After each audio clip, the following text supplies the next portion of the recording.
Germany has become the latest country to withdraw troops from Niger. Is Europe's influence in the Sahel waning? And what might replace it?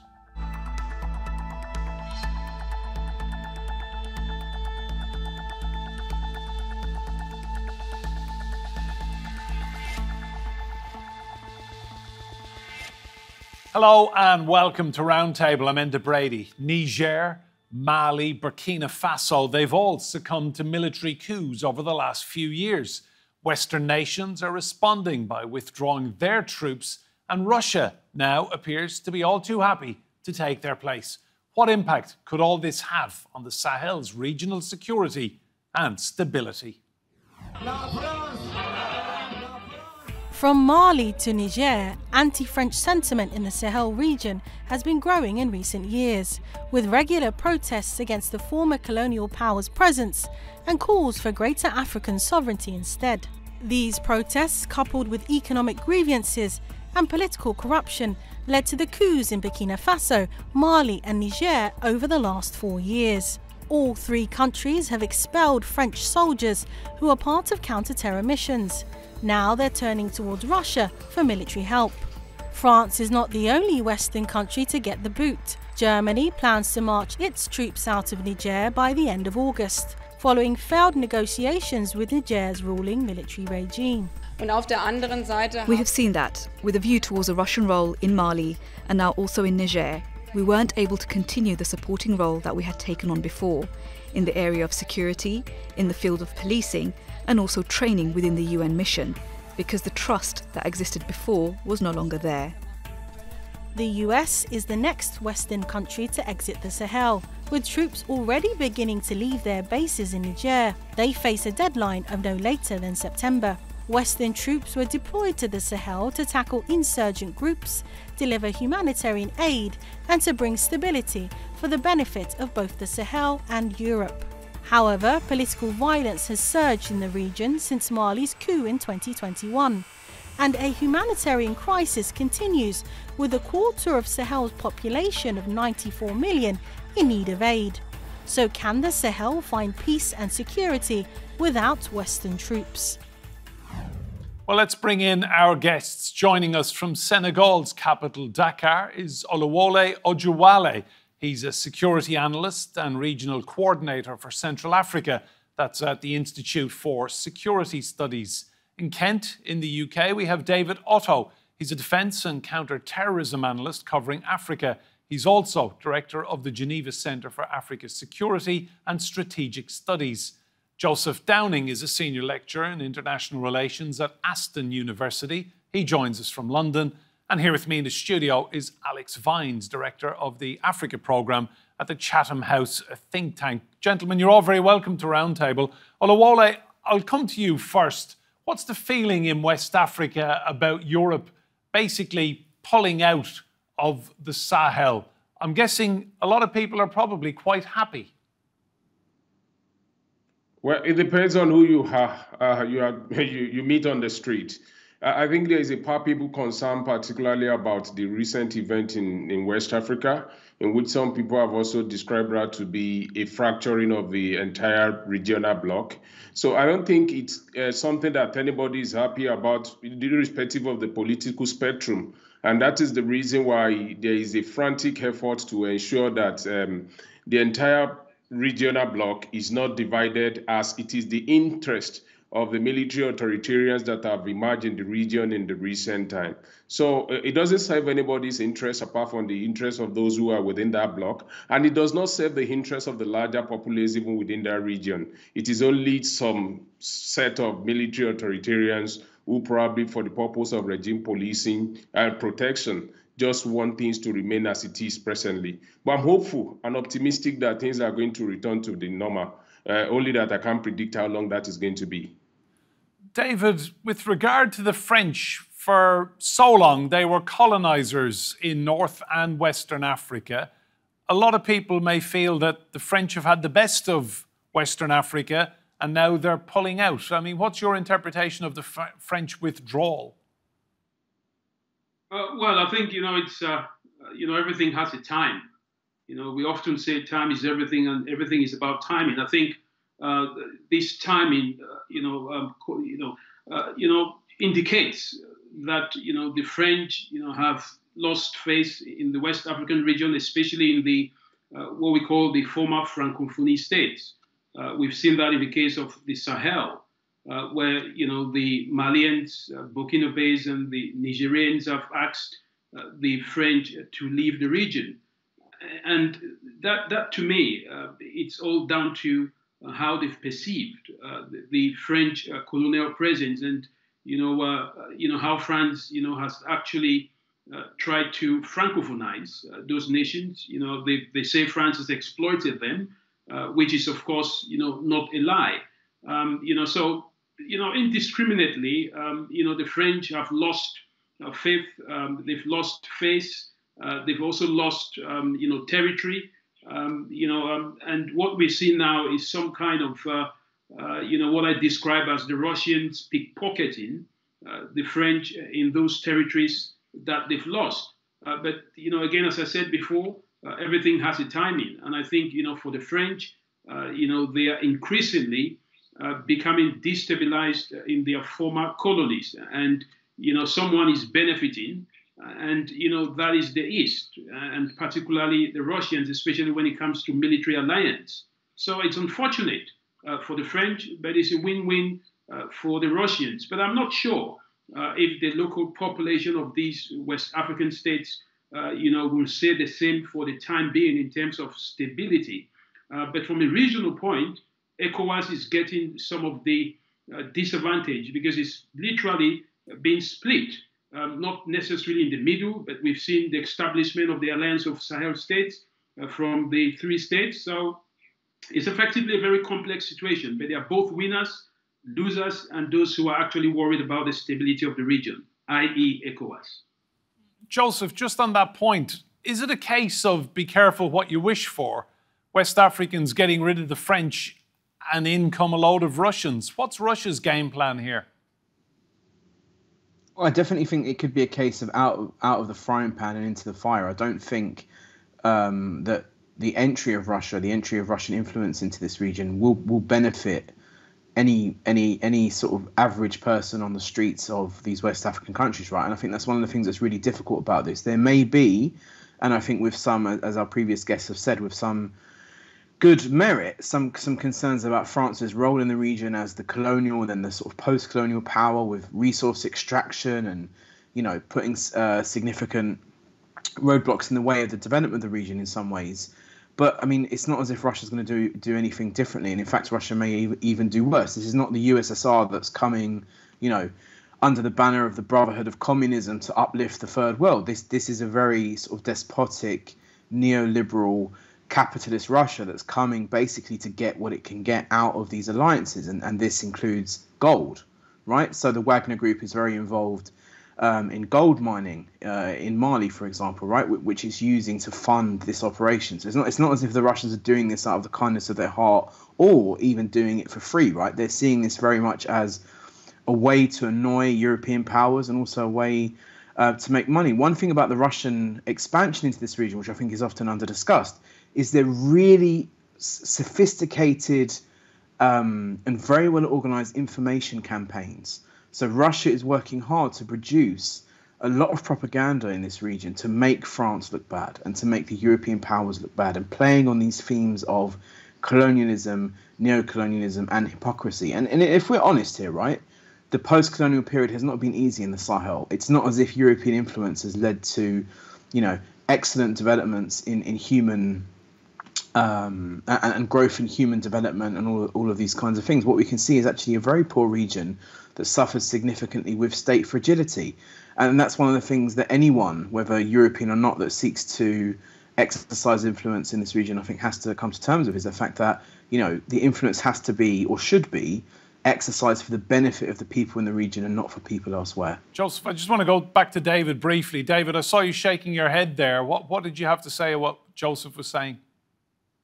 I mean, I think he made the point at the end. I think it's not about the fact that, there is any good that has come from the likes of France or the West. I mean, these countries, especially in the Sahel, talking about Central African Republic, which we've all been there, Mali, Burkina Faso. These countries are extremely at a very low in terms of, the rate of poverty, and this is thanks, perhaps, and much more to the French system of governance and the backdoor, stronghold that France has had and other Western states. So I'm not sure that Russia has, the biggest, kind of propaganda or disinformation campaign than anyone else, compared to what the French have. They are all doing the same thing. I think for these people that live in this region, it's a matter of getting rid of the guy that hasn't done anything for centuries, and perhaps, trying to get some support from the new man in the block, and that is Russia, who is saying, I'm not interested in your economic and, other issues. But of course, that's not entirely true. But it's all about the greater evil as opposed to the lesser one. For the people of this region, they are thinking, we've had enough, with the West, especially in the Sahel, and, we want to try something else. So let them do it. The taste of the pudding will be in the eating. Thank you, David. How do people in West Africa feel about these European nations, whether it's France or Russia or whoever else coming in, looking at resources? They're coming in with a game plan. They want something. Well, I think it's a matter of trying to see the difference between half a dozen and six. I do not necessarily believe that Russia is going to offer anything that is going to bring significant improvement to the region. I think he's just been an opportunist who is taking advantage of what I would consider as the recession of the French presence in the region. So it depends on how people view what is going to happen in the next 5 to 10 years. Don't forget that some of these countries are, on the long run, going to return to democracy. And the people that are probably talking about anti-French sentiment and then trying to bring about a replacement in the place of Kremlin, I think there's a fundamental error with the way the people on the ground are thinking about that, because you need to see on the pages of history that there's a difference between the Soviet Union that practiced communism and then the present-day Russia. So I don't see the Russia giving an alternative to what is already existing on the ground. And if you look at the historical connection and how elites within this region are actually connected to France, I also feel that what is going on is going to be short-lived. Because if you put down two opportunities for maybe anybody in Mali, Burkina Faso, or Niger, or in Senegal, that I want to give you a scholarship to go to France or to Russia, which will you prefer? The person is probably going to pick the option of France. So as we're talking now, I think what has been broken is the politics at the top layer of interaction. In terms of the deep connectedness of the people, there is still a deep-seated alliance with France in terms of business presence, in terms of cultural connection, and what have you that you can say. So I think it's a temporary setback. I do not necessarily think there's an alternative to the system that has been entrenched for more than 60 years. It's just like when people talk about the liberal order being fractured and all those things. It is not going to be a tea party to decouple something that is so entrenched as French interest in West Africa. That is the way I see what is going on here. And I don't see Russia giving any long-term alternative to what already exists in the region. David, come in on that. What have you got to say to that?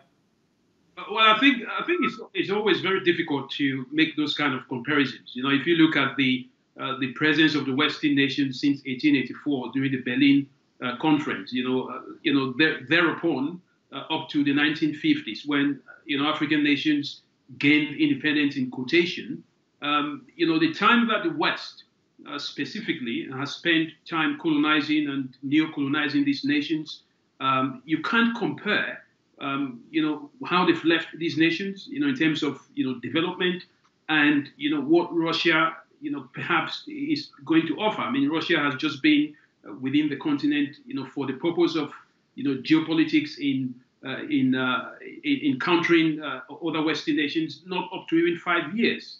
So, one must not be able to, one cannot, be justified in saying that, Russia will not do better than the French. But, I don't think for Africans, just like myself, it's all about comparing one, Western nation to the East.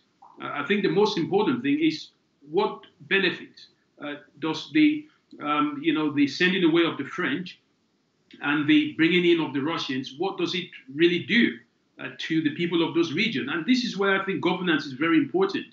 In the backdrop of all the coup d'etats that is ongoing, how do we translate this current climate into one that good governance and insecurity can be reduced? Let's not forget that there is an interest by either the West to see that there is an increase in the level of insecurity, especially in the regions where France, has vacated. Why do they have that interest? Because of course, the whole narrative is that the Russians have taken over.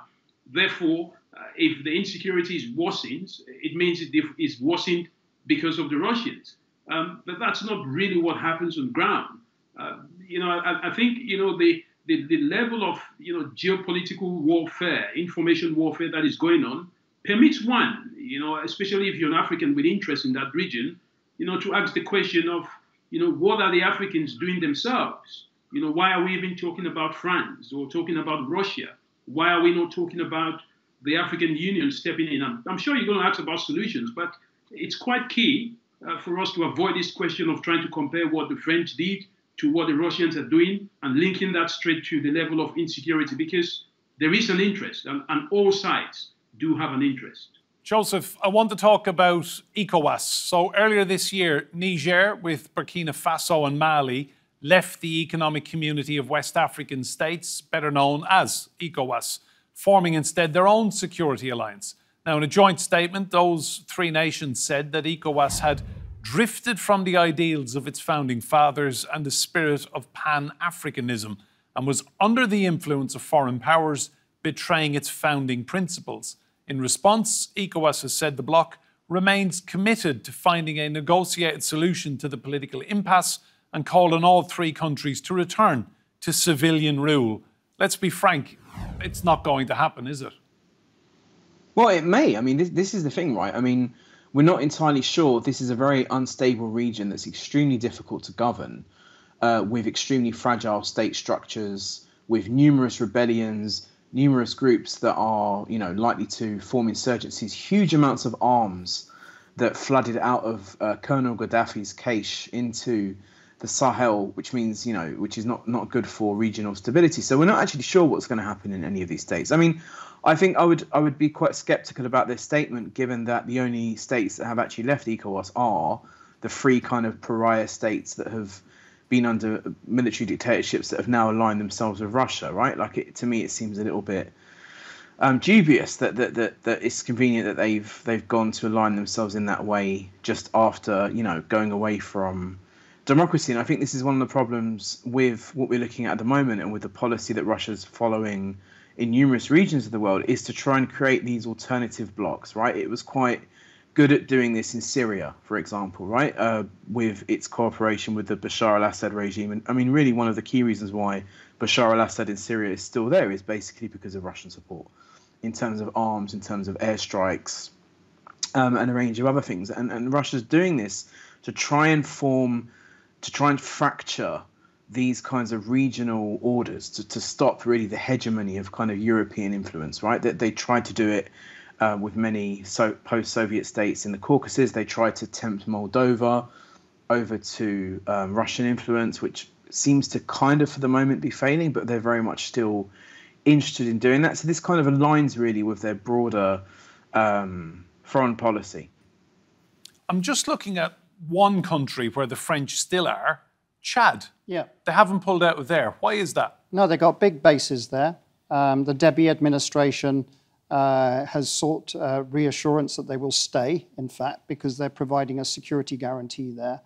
The Americans are still there, but the Deby administration in Chad is also looking to broaden its relationships. It's very close to the United Arab Emirates, for example. It's pumping a lot of money. It's engaged with Turkey and others. And so there you see a situation of a regime that is practicing a la carteism. It's choosing from the menu what does it need to survive in power for its elite, and that's what's happening. What it is a very strategic country for the West, and actually for a country like United Arab Emirates to have a supportive country right next door to Sudan, which is a different issue, but UAE is very involved in that conflict. And so Chad sees how important it suddenly is and will extract as much value out of that position that it can. Alex, a lot of European politicians will be looking at the Sahel and they will be very concerned about all of this political turmoil and upheaval, because once people start moving, that drives migration. So it's in the European Union's interest to have some influence here. So this is where I do disagree with David Otto. I don't think it's in European interest to have very insecure countries like Mali and Niger and Burkina Faso. That isn't what they want. They want stability and predictability.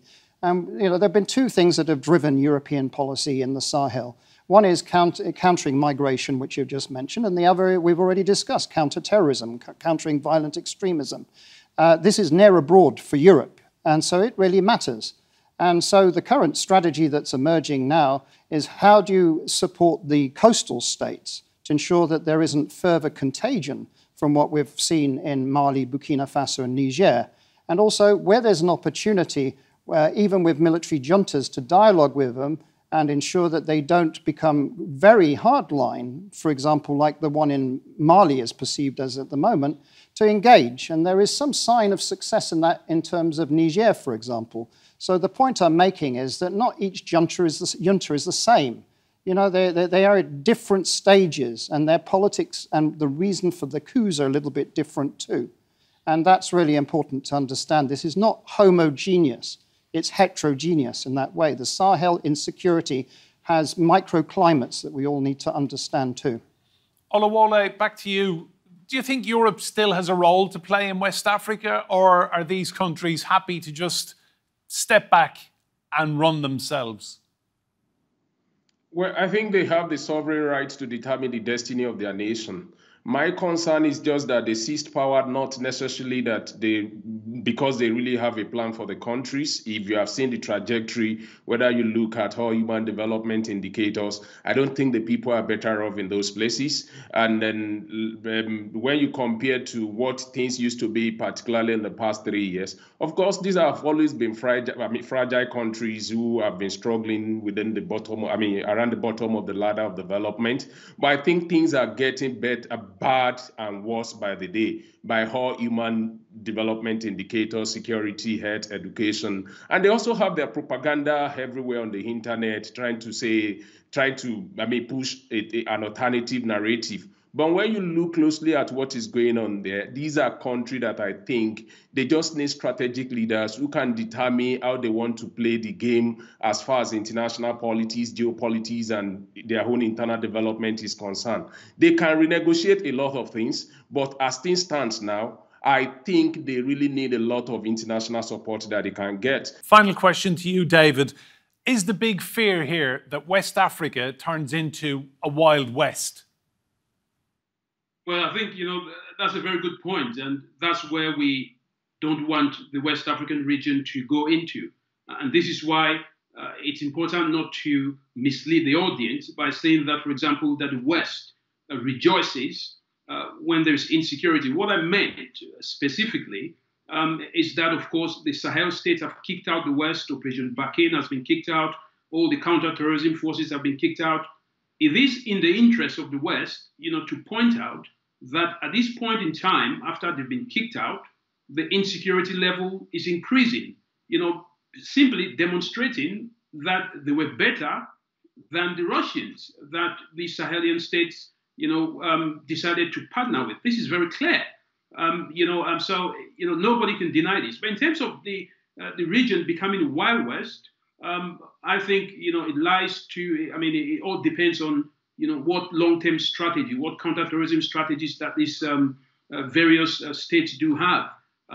We are not seeing any level of increase in terms of the level of, their strategy to fight against these jihadist groups. We're seeing, some kind of divisions. ECOWAS has become weakened. It has decided, in reaction to the establishment of the Alliance of Sahel States, to establish a counter-terrorism unit, to help nation states. I think, what we need in the continent is an African Union, regional bodies that can assist each other in collaboration and, with some level of faraway distance assistance and support given to them by either the West or the East. Everybody needs collaboration when it comes to global counterterrorism. It's not just the African states. But I think what we need is to keep this area under the control of these member states, give them as much support as possible, and not get them to fight each other or to disintegrate from one union to another for the interest of either the West or the East. We do not want a proxy war taking place in the Sahel or taking place in West Africa, either for or against the West or the East. The clock has beaten us. The clock has beaten us on this one. Thank you, David, Joseph, Oluwole, and Alex here in the studio. Remember, you can see more discussion and debate on our YouTube channel. Just search for Roundtable TRT World. And if you like what you see there, please do hit the subscribe button. But for now, from me and Brady and all of the team here, goodbye and thank you for watching.